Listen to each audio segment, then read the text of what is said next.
Welcome back to VN blogs and cooking. ఈరోజు మనం Rayalaseema special నూనె వంకాయ లేదా గుత్తి వంకాయ కర్రీ ఎలా చేసుకోవాలో చూసేద్దాం.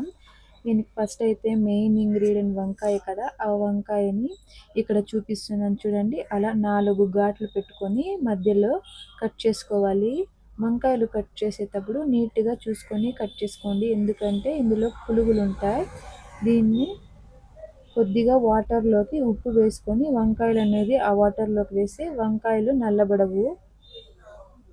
ఇలా కట్ చేసుకున్న తర్వాత ఈ వంకాయ కర్రీకి మసాలా అనేది ప్రిపేర్ చేసుకుందాం.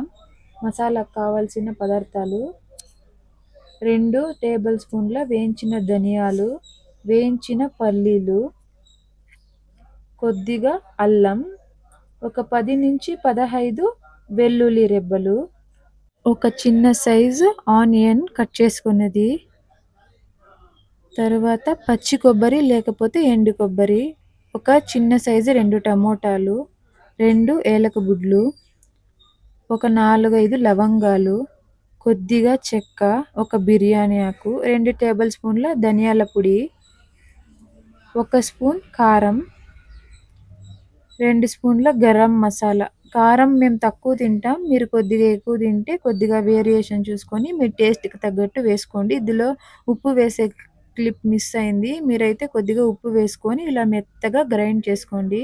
ఇప్పుడు స్టవ్ పైన ప్యాన్ పెట్టి ప్యాన్ హీట్ అయిన తర్వాత ఆయిల్ వేసుకొని, ఆయిల్ కూడా హీట్ అయిన తర్వాత కొద్దిగా ఆవాలు చిటపటమన్నాక వంకాయలు కట్ చేసుకున్నాం కదా, అవి వేసుకొని లో ఫ్లేమ్లో ఒక 5 మినిట్స్ అలా ఫ్రై చేసుకోండి. తర్వాత కరివేపాకు ఒక 2 లేదా 3 రెమ్మలు వేసుకోండి. ఫస్ట్లోనే వేస్తే నల్లగా అయిపోతాయని నేను ఇప్పుడు వేసుకుంటున్నాను. ఇలా 10 to 15 మినిట్స్, ఒక 15 మినిట్స్ ఇలా లో ఫ్లేమ్లో పెట్టి బ్రౌన్ కలర్ వచ్చే వరకు ఫ్రై చేసుకుంటేనే వంకాయ అనేది చాలా టేస్టీగా ఉంటుంది. మనం అప్పుడే రెడీ చేసి పెట్టుకున్న మసాలా వాటర్ వేయకుండా అలాగే ఒక 5 మినిట్స్ అలా ఫ్రై చేయాలి.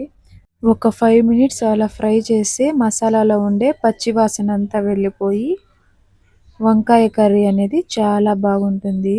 ఇప్పుడు ఆయిల్ అంతా పైకి తేలుతుంది కదా, మిగిలిన మసాలాలోకి ఒక చిన్న గ్లాస్లో 2 గ్లాసుల వాటర్ వేసుకొని వంకాయల్ని బాగా మెత్తబడే వరకు మూత పెట్టి ఒక 10 to 15 మినిట్స్ అలా బాయిల్ చేసుకుంటే వంకాయ కర్రీలో ఆయిల్ మొత్తం పైకి తేలి ఇలా వస్తుందన్నమాట. గ్రేవీ అంతా చిక్కబడుతుంది. మా సైడ్ అయితే ఇలాగే చేస్తాం నూనె వంకాయ కర్రీ. ఇందులోకి కొద్దిగా మీ టేస్ట్కి తగ్గట్టు కొద్దిగా ఉప్పు వేసుకొని టేస్ట్ని అడ్జస్ట్ చేసుకోండి టేస్ట్ చూసి.